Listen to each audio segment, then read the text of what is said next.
हमारे YouTube channel math मुस्कान परिवार की ओर से उन सूरवीरों का हार्दिक नमन जिनके बदौलत हम भारतीय सुख चैन से आराम की ज़िंदगी फरमा रहे हैं। साथ ही नव वर्ष 2021 को ढेरों शुभकामनाएं।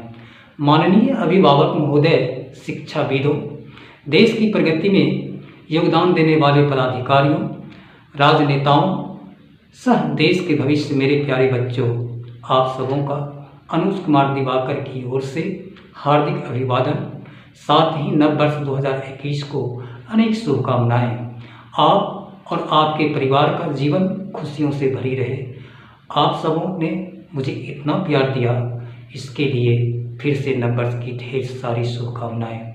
मेरे प्यारे बच्चों, मेरे पास खोने के लिए कुछ नहीं है, किंतु पाने के लिए सब कुछ है। आपका स्नेह, प्यार ही हमारी सबसे बड़ी दौलत है।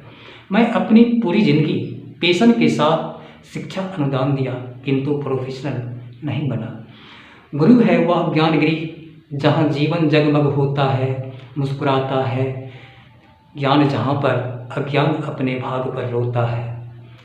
प्यारे बच्चों, कुछ क्वेश्चन पटना से पहला वीडियो आने के बाद मेरे पास आया है, जो कि आपके बोर्ड के सामने में देखा जाए। CGL का क्वेश्चन है, इसको स्क्रीनशॉट ले लीजिए। उसके बाद हम क्वेश्चन की ओर बढ़ते हैं। आपने स्क्रीनशॉट ले लिया होगा और क्वेश्चन देखते हैं। In triangle D is the midpoint of in triangle ABC, D is the midpoint of AC। त्रिभुज ABC में D AC का मध्य बिंदु है। F is a point on AB such that CF bisect BD at E। AB पर बिंदु F इस प्रकार है कि CF BD को E पर समद्विभाजित करता है। यदि AF 18 centimetre, then the length of BF is, तब BF की लंबाई कितनी है? देखते हैं। सबसे पहले त्रिभुज ABC बनाएंगे।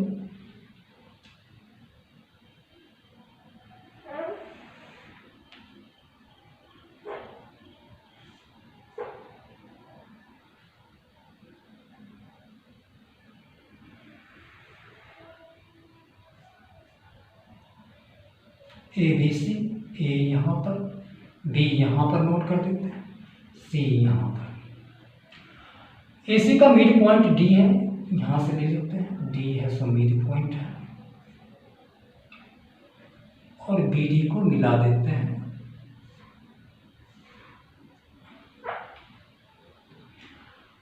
AB पर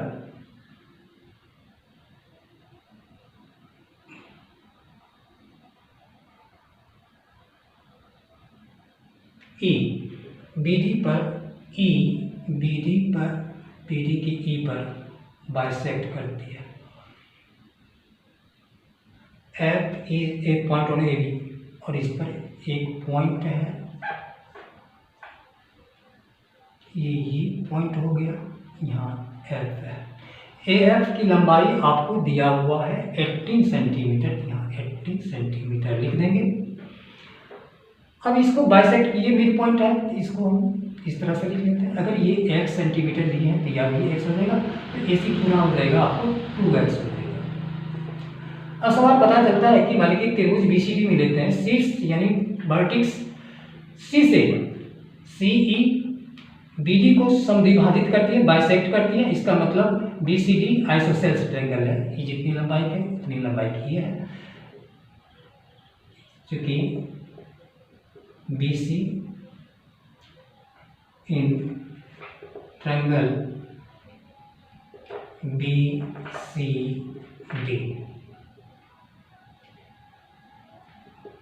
BE equal to AD।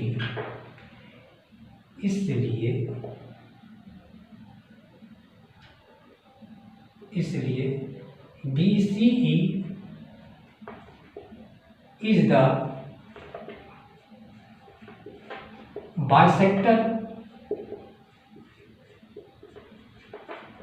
Of angle C. Theorem बताता है किसी त्रिभुज में एक भुजा की समांतर खींची गई रेखाखंड अन्य दो भुजाओं को एक ही अनुपात में विभाजित करती है, और इसका विलोम बताता है किसी त्रिभुज के दो भुजाओं को एक ही अनुपात में विभाजित करने वाली रेखाखंड तीसरी भुजा की समांतर होती है। उसके बाद जो कोरोलरी है उसमें यह बताता है कि किसी त्रिभुज के एक कोण को समद्विभाजित करने वाली रेखाखंड, अगर ए बी सी है मान लीजिए, अगर इस एंगल का बाइसेक्टर है सो डी है, तो इसका मतलब ये कोण बराबर ये कोण है। तो इसका रूल फंडा कहता है कि बी डी बटा सी डी सी, अगर बी डी साइड से ली है तो ये भुजा बटा ये भुजा हो जाएगा, ए बी बटा ए सी हो जाएगा।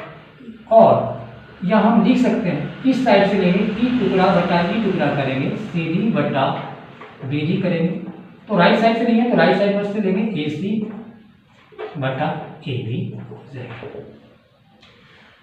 अब ये आइसोसेलेस ट्रायंगल है तो मान लीजिए ये साइड सी डी और ए बी सी समान हो जाएगा, तो ये एक्स है या भी एक्स हो जाएगा। ये नहीं मालूम, इसको हम एम मान लेते हैं। अब देखते हैं कि कौन समद्विभाजक, इस कोण को समद्विभाजित करने वाला बड़ा त्रिभुज लेते हैं ए बी सी में, पूरे त्रिभुज लेते हैं। तो ये है सो मान लीजिए सी है तो बाइसेक्टर बन जाएगा सी का, एंगल सी का, तब होगा एम बटा 18 एम बटे 18 इक्वल टू एम। अगर हम नीचे से लिए हैं तो नीचे वाला से लेंगे तो ये हो जाएगा आपको x बटे पूरे तो 2x, x कट गया, 2 नंबर 18, इसलिए m बराबर 9 सेंटीमीटर, यही इसका आंसर होगा। m मतलब bf की लंबाई, अतः इसलिए सो देयरफॉर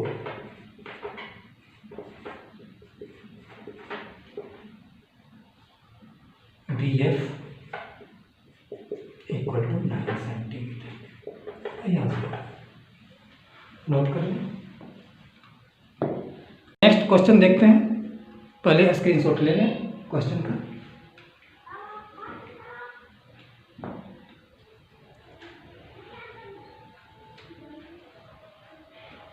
देखते हैं क्वेश्चन। सब्जी की एक दुकान पर 9 संतरों का मूल्य, 5 सेवों का मूल्य, 5 सेवों का मूल्य, 3 आम का मूल्य, 4 आमों का मूल्य बराबर 9 नींबुओं का मूल्य। यदि 3 नींबुओं का मूल्य 4 रुपया 80 पैसा हो तो एक संतरे का मूल्य क्या होगा। चलते हैं, ये चेन लगा हुआ है, चेन सिस्टम है, कोई बात नहीं। देखते हैं क्वेश्चन को। 9 संतरा का मूल्य, तो 9 ही संतरा से हम डिनोट कर लेते हैं। 9 सोल्यूशन में 9 संतरा बराबर है 5 सेव के मूल्य के बराबर, मूल्य नहीं लिखना, समझ लेंगे 5 सेव के मूल्य के बराबर है। और 5 सेव का जो मूल्य है वह 3 आम के मूल्य के बराबर है, 3 आम के मूल्य के बराबर है। और 4 आम का मूल्य जो है 9 नींबुओं के मूल्य के बराबर है। तो अब हम देखते हैं कि 3 नींबू का मूल्य दिया हुआ है, एक संतरे का मांगता है। लेफ्ट साइड का सेव राइट साइड का सेव कट जाएगा, लेफ्ट साइड का आम राइट साइड का आम कट जाएगा, लेफ्ट साइड का 9 राइट साइड का 9 कटेगा, राइट साइड का 5 लेफ्ट साइड का 5 कट गया। इसका मतलब 4 संतरा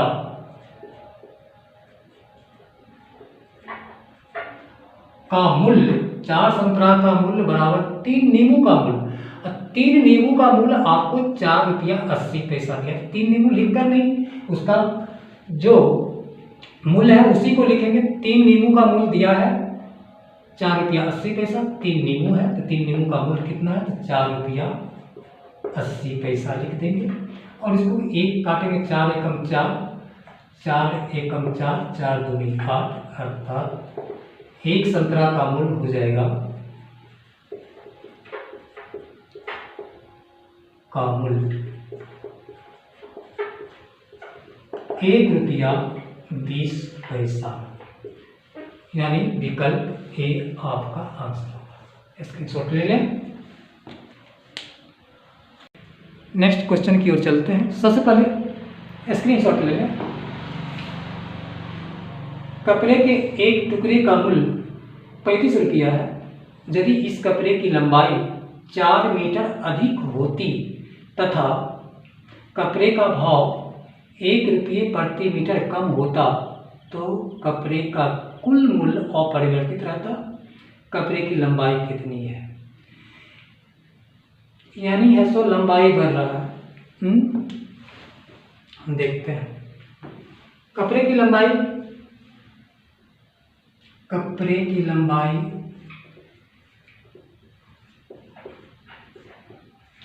जो है हम ले लिए कि x मीटर का है। यदि 4 मीटर नई लंबाई, अब लंबाई 4 मीटर अधिक होती, मतलब x + 4 मीटर। अगर x मीटर कपड़े का मूल्य 35 रुपया है और x + 4 मीटर कपड़े का मूल्य भी है सो 35 रुपया की, मूल्य में कोई फर्क नहीं पड़ता है। अगर है सो लंबाई बढ़ने के बाद रेट घटेगा, लंबाई घटने के बाद रेट बढ़ेगा, तो हमको इसका दाम कम होगा, 1 मीटर का, इसका दाम ज़्यादा होगा। तो यानी कितना टोटल अमाउंट 35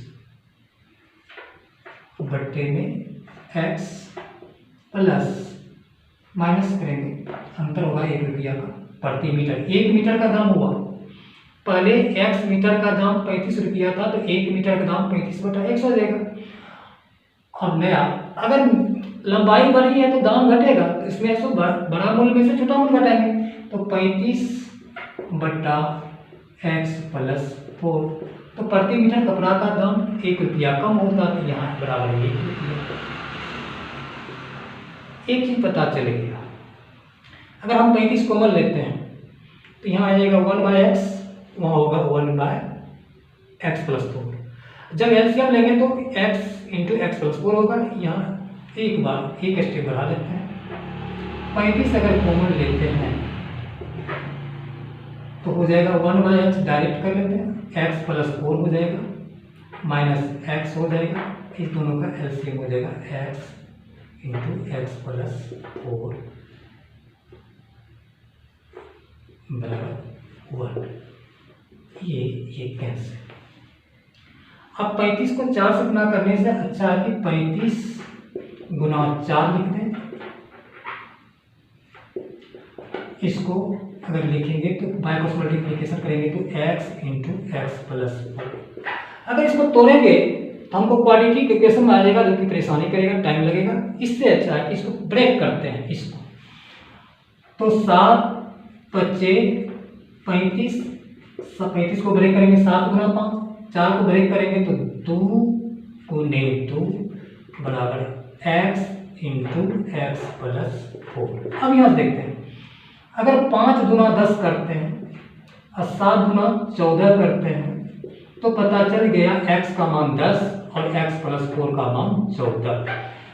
तो ये है सो 10 आपको कपड़े की लंबाई होगी, जो है सो बी ऑप्शन में है, और x + 4 का मान है सो 14 है।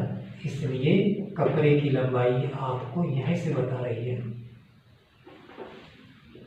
इसलिए कपड़े की लंबाई लंबाई 10 मीटर। नोट कर लें, स्क्रीनशॉट ले। नेक्स्ट क्वेश्चन देखते हैं। स्क्रीनशॉट ले लिया। एक पुस्तक विक्रेता किसी पुस्तक को 6% लाभ पर बेचता है। यदि वह इसे 4% कम में खरीदता तथा 23 रुपये अधिक में बेचता तो उसे 20% लाभ होता।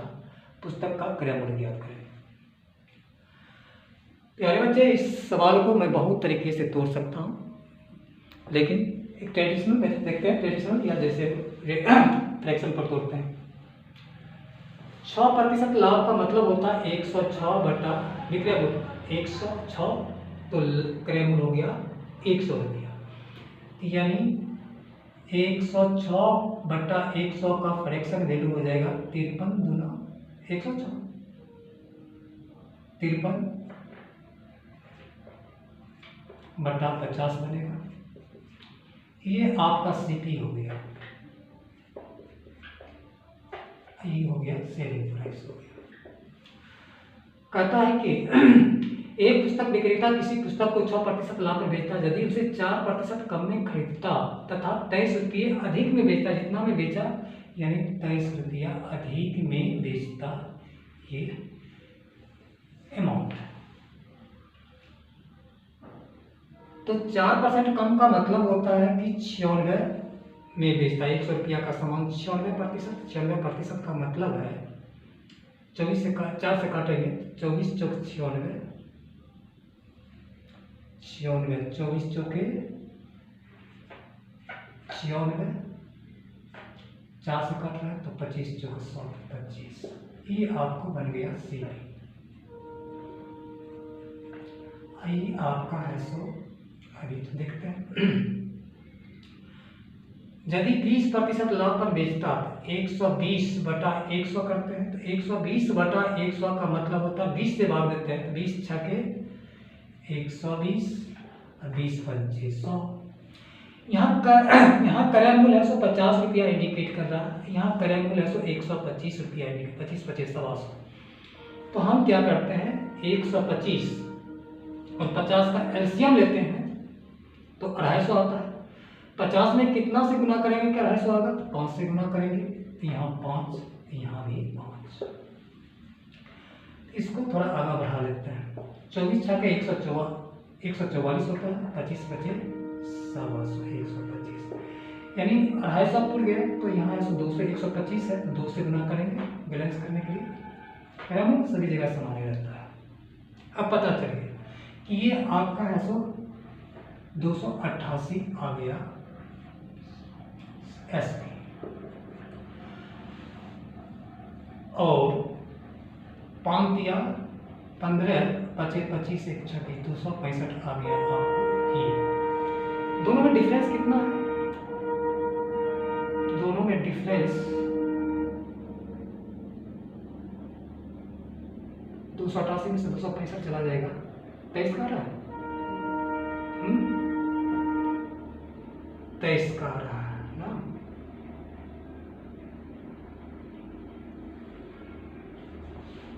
चलिए इस दोनों का विक्रय मूल्य का अंतर देखेंगे, ये 23 के बराबर यूनिट के बराबर हो जाएगा।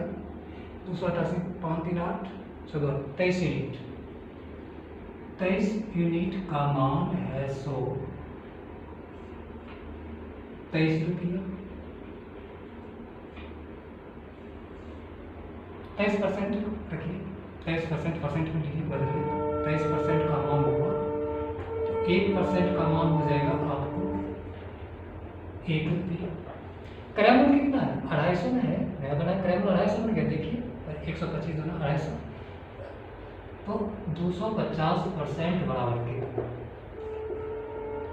1 गुना 250 बराबर 250 रुपया। यही आपका आंसर होगा, 250 रुपया ए विकल्प में है, यही आपका आंसर हो जाएगा। देखते हैं अगले क्वेश्चन की ओर चलेंगे अब।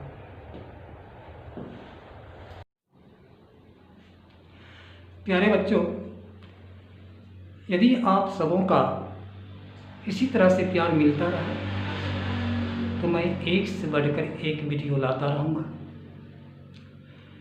जितना कंपटीशन का डिमांड है, एनटीपीसी हो, ग्रुप डी हो या स्टेट लेवल का हो, सीजीएल हो, किसी भी प्रकार का हो जो हम पढ़ा सकते हैं। सीजीएल तक हम पढ़ा लेते हैं अच्छी तरह से, भली भांति, एडवांस से लेकर एसओ एलिमेंट्री तक, इसमें कहने की कोई बात नहीं है। सिर्फ एसओ आप लोगों का प्यार रहा तो मैं इसी तरह से आप लोगों की सेवा में हर वक्त हाजिर रहूँगा। मैं कहना चाहता हूँ, रख हौसला ओ मंजर भी आएगा, प्यासे के पास चल के समंदर भी आएगा, थक कर ना बैठ ए मंजिल के मुसाफिर, मंजिल भी मिलेगी और मिलने की मज़ा भी आएगा। चलते हैं नेक्स्ट क्वेश्चन की ओर। नेक्स्ट क्वेश्चन स्क्रीनशॉट लें, उसके बाद देखते हैं। If x square plus x equal to 13 then find the value of x minus 3 का whole cube minus 1 by x minus 3 का होल। क्वेश्चन का देखने के बाद पता चलता है कि क्वेश्चन का डिमांड है एक्स माइनस 3 के फॉर्म पर। तो यहाँ तो हमको मैनेज करना पड़ेगा, बैलेंस करना पड़ेगा। तो वर्ग समीकरण लेते हैं एक्स माइनस 3 के फॉर्म पर। तो सवाल है x square plus x equal to 13। तो एक्स माइनस 3 फॉर्म के लाने के लिए यहाँ -7 तो हमको करना ही होगा, 7x। तो यहाँ भी माइनस लेफ्ट करेंगे तो राइट भी -7x। तो 9 पुराने के लिए +9 करेंगे तो राइट साइड भी 9 करेंगे। तो अब पता चल गया x square -6x plus 9 equal to -7 plus 22 है तो 7x, 22 है तो 7 या 21 इस पर पड़ेगा तो प्लस हम 21 कर लेते हैं और +1 कर देते हैं। ये हो गया आपका x माइनस 3 का होल स्क्वायर बराबर। इसमें अगर -7 हम कॉमन लेते हैं तो x माइनस 3 प्राप्त होता है और प्लस में 1 है। अब दोनों तरफ x माइनस 3 से भाग दे देते हैं, यहाँ भी x माइनस 3 से भाग देंगे, इधर भी x माइनस 3 से भाग देंगे। पता चल गया कि ये हो गया आपको x माइनस 3। ये तो कट ही गया, ये प्लस में है तो ये माइनस में जाएगा 1/x माइनस 3। ये कटने के बाद -7। अगर x माइनस 3 का मल्टीप्लिकेटिव इन्वर्स है तो 1/x माइनस 3। यदि a प्लस 1/a हो स्क्वायर करके 2 घटा, प्लस में घटाते हैं माइनस में जोड़ते हैं, यह -7 है। अब पहला पावर का मान है तो -7 है। एक पावर के लिए मेरा अपना तरीका है, एक पावर के लिए -7 इंडिकेट कर रहा है। 2 पावर के लिए पहला वाला को स्क्वायर करके इसमें 2 जोड़ना तो 49, 7 का स्क्वायर 49 प्लस 2 51 हो जाएगा। तीसरा पावर के लिए जो कि प्रश्न का डिमांड है, शुरू वाला और लास्ट वाला को गुना करेंगे तो -7 बचे 35, ये 52, 357 और शुरू वाला इससे पहले वाला को लास्ट से पहले वाला को जोड़ देना है, जोड़ेंगे तो -7। यानी कहने का मतलब है -364 आपका सही आंसर होगा, जो कि ऑप्शन बी में है। स्क्रीनशॉट ले लें।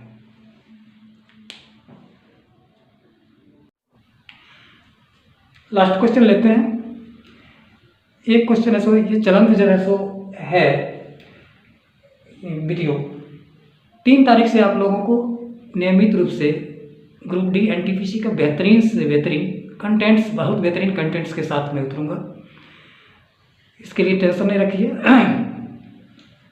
एक क्वेश्चन हम डायरेक्शन से लिए रीजनिंग से। यूँ तो आपको इसी चैनल पर मैथ ही पढ़ाई जाएगी, लेकिन कभी कभार रीजनिंग भी आएगा, फिजिक्स का न्यूमेरिकल भी आएगा, केमिस्ट्री का न्यूमेरिकल भी आएगा, बहुत सारा चीज़ आ सकता है। देखते हैं, पहले इस क्वेश्चन को स्क्रीनशॉट ले लें। प्रारंभिक बिंदु ए से सुशील पूर्व की ओर 10 मीटर चलता है, तत्पश्चात वह उत्तर की ओर 10 मीटर चलकर एक 5 मीटर ऊंचे पोल के पादमूल तक पहुंचता है, जिसके शीर्ष पर जलने बुझने वाली लाल रंग की बत्ती लगी हुई है। बताएं कि बिंदु ए से लाल बत्ती की वास्तविक दूरी कितनी है। प्रारंभिक बिंदु ए से सुशील पूर्व की ओर 10 मीटर चलता है। तत्पश्चात वह उत्तर की ओर 10 मीटर चलकर एक 5 मीटर ऊंचे पोल के पादमूल, मतलब पोल का निचला भाग तक पहुंचता है, जिसके शीर्ष पर जलने बुझने वाली लाल रंग की बत्ती लगी हुई है। बताएं कि बिंदु ए से लाल बत्ती की वास्तविक दूरी कितनी है। देखते हैं क्वेश्चन। ए बिंदु से पूरब की दिशा में, ये ए बिंदु ले लेते हैं और पूरब की दिशा में यहां से ले लेते हैं, ए बिंदु ले लिए, ये 10 मीटर है, यहाँ तक आया, इस डायरेक्शन से चला, बी पर आया और उत्तर की ओर चला है 10 मीटर, तो 10 मीटर, 10 मीटर का ये है, इसको मान लेते हैं हम सी। अब कहता है कि इसके सिरे पर है सो एक 5 मीटर ऊंचे पोल के पादमूल तक पहुंचता। चलिए इसको मिलाते हैं। इस पर एक है सो बत्ती, लाल रंग की बत्ती लगी हुई है। इस पर है सो लाल रंग की बत्ती तो सीधा रहता है, इस पर 90 डिग्री का कोण बनाएगा।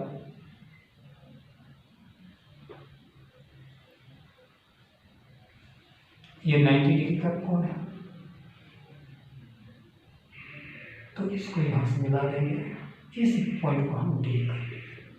अब पता चल गया कि इसका AC का मान कर्म हो गया हाइपोटेनस, तो आधार स्क्वायर प्लस लंब स्क्वायर रूट अंडर 10 है, 10 का स्क्वायर प्लस 10 का स्क्वायर। आप लोगों का डिमांड रहता है सर कि छोटा लिखते हैं, चलिए बड़ा करते हैं। 10 का स्क्वायर प्लस 10 का स्क्वायर, 100 प्लस 100 तो आ गया आपको 200। ये हाइपोटेनस आपको हो गया 200, रूट में 200 आ गया। ये पोल की ऊंचाई 5 मीटर दिया है, 5 मीटर। तो ए से पोल की वास्तविक दूरी कितनी है, तो AD निकालना है। ये समकोण त्रिभुज, तो ये हाइपोटेनस काम करेगा, इसलिए AD बराबर हो जाएगा रूट अंडर 200 का होल स्क्वायर प्लस 5 का होल स्क्वायर। ये स्क्वायर हटेगा तो छोटा रूट हटेगा, तो ये 200 आ गया। अब प्लस 25 जोड़ेंगे तो 225 आएगा। 225 का वर्गमूल होता है 15 मीटर। यही हो गया प्रारंभिक बिंदु से पोल की दूरी हो गया। ऊंचाई कितनी है और दूरी कितना है ये निकल गया। ये विकल्प है, सो आप 3 नंबर में स्क्रीनशॉट ले लें। अब इन्हीं क्वेश्चनों के साथ आप लोगों का फिर से नव वर्ष की शुभकामनाएं। आप लोगों का जीवन मंगलमय हो। इसी शब्दों के साथ अगले वीडियो में फिर मिलते हैं। नमस्कार।